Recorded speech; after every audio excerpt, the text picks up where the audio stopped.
Namaste, you're on The Nation at 5. I'm Anand Narsimhan. We move away from the newsroom into the studio on this very, very special edition of The Nation at 5, ladies and gentlemen, with a warning. With a warning that the enemy is ready to disrupt our celebrations. 10 days before the third anniversary of the abrogation of Article 370. 20 days before India celebrates 75 years of independence and ushers in perhaps the Amrit Mahotsav and the Amrit Kal of our Azadi. There is the enemy waiting with impatience. We are given to understand that jihadi outfits are desperate to breach our borders and break into our soil and cause mayhem. There is a desperation to show some kind of karnama, and there is an instigation from the establishment too, which fails on any other narrative other than the Kashmir bogie. And with Jammu and Kashmir unfurling the Tiranga and the Har Ghar Tiranga in Jammu and Kashmir like it is across the rest of the country, ladies and gentlemen, there are those who do not want this happening. And that's the reason why there are not just launch pads but terror camps brimming with jihadis who have now been trained under a mixed module where the Lashkar, the Jaish, the Al-Badr and all the other terror outfits like the Harkatul Mujahideen, the Hizbul and the J&K Ghaznavi force have all combined ranks and pooled in their cadre to try, and it's all happening under the aegis of the Pakistani establishment, under the watchful eyes of the ISI and a colonel from the Pakistani army. All of this is part of intelligence inputs that we have unearthed and we have accessed here at CNN News 18. This is a big, big exclusive, and the information comes via our investigations editor Manoj Gupta. Here is the information, ladies and gentlemen. This is what top intelligence sources are telling CNN News 18. Explosive details of terror training camps in Pak-occupied Kashmir. On Friday last, we told you the launch pads. Now we are taking you a step behind to the feeders to these launch pads, that is the terror training camps. What we have learned is that there are 3 prominent clusters that are fully operational in Pak-occupied Kashmir and also certain parts of Pakistan. Now the last regions are in Manshera, Muzaffarabad and also in the Kotli region where these terror training camps have now been established. The ISI has facilitated the terror camps for all groups, and these groups are the Lashkar, the Jaish, the Al-Badr and the Hizbul Mujahideen, largely the bigger chunks. These clusters also have 3 brigades of the Pak army located, namely in Kotli. The main focus of these camps is to work as feeders to the launch pads that are located in the forward areas, and this time the concentration is largely in at the international border and not along the line of control. Now, let's try and understand where they lie. All the camps are active, facilitated by the ISI, coordinated by the Pak army. That's what we are seeing. So you have the first cluster which is in Manshera, which is Balakot, Garhi Habibullah and Boi. Then you have the next cluster which is in Muzaffarabad, and in Muzaffarabad there are 4 camps. There are 4 camps in Muzaffarabad. So that's the Manshera camp, which Balakot, Garhi Habibullah and Boi. Then cluster number 2, as we push it and we see cluster number 2 emerging in the Muzaffarabad region. Muzaffarabad is also the capital of Pak-occupied Kashmir.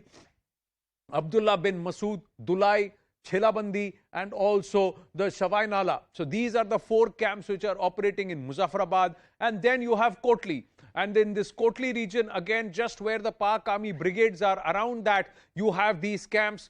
So you have in Kotli, you've got the Dubgi, Gulpur, Sensa and Fagosh. So there are 4 locations where you are having the Pakistan backed, the establishment backed, monitored camps of the terrorists. Now we are given to understand that in Shakargarh, one of the launch pads, which is closer to the international border, Asghar Kashmiri or Rauf Asghar was seen. Now he is clearly the Sargana of the Jaish-e-Mohammed. Al-Badr has Bakht Zameen Bakht. So he is part of the Al-Badr group. He's been cited there. Tala Said of the Lashkar, he's also been cited. So these Sarganas or these heads are the ones who are also supervising these training camps. Now more news coming through, ladies and gentlemen. More news as we get you another input. Now the forward areas. They are just 2 or 3 kilometers close to the line of control in Gurez. So you have, these are the forward areas. So the feeder is happening from this region, PoK training camps, and then they're moved towards the forward areas, which are just 2 or 3 kilometers from the LOC and also the IB. So you got the LOC in Gurez, Kale, the Neelam Valley, then you have the Tangadar, Uri, Chakoti, then you come down towards Gulmarg, Punch, Rajouri, Naushera, Sundarbani sectors, where you again come in beyond the LOC into the IB. So this is where they are all now stationed in this region, not so far away. Interestingly, these are also the spots from where the drones are coming through. So what happens is Pakistan is able to launch multiple attacks and also execute infiltration operations simultaneously along the LOC, and also now we are given to understand they are focusing southward closer to the IB and in that Jammu sector where they are wanting to get really active, we are given to understand. So the drones also emerge from here. So the Pakistani-backed Pakistani drones, the army-backed drones are from these camps and around these launch pads from where the drones send in the weapons, and then these people are digging those tunnels. Remember the tunnels that were unearthed? They are using those new tunnels and also from the older routes, trying activating some of them to try and push infiltration. More importantly, there is a certain amount of disconcert, or there is a kind of restlessness which is happening in the jihadi outfits ki hame karna hai, cadre are waiting, we need action, kitna training karayenge, action chahiye, action. Now they were asked to sit quiet because there is ceasefire that's been followed, and this ceasefire was largely to emerge out of the FATF grey list. They wanted to keep the borders quiet, but the infiltration has continued. Now they want to get it active and they want to do something very big because they believe that Kashmir narrative is the only thing that's left for them to survive and to continue. Now we also have the inside track. What top intelligence sources are telling us here at CNN News 18. Top intelligence sources have told us that these training camps are filled with recruits from South Punjab, and the cadre are of all terror groups.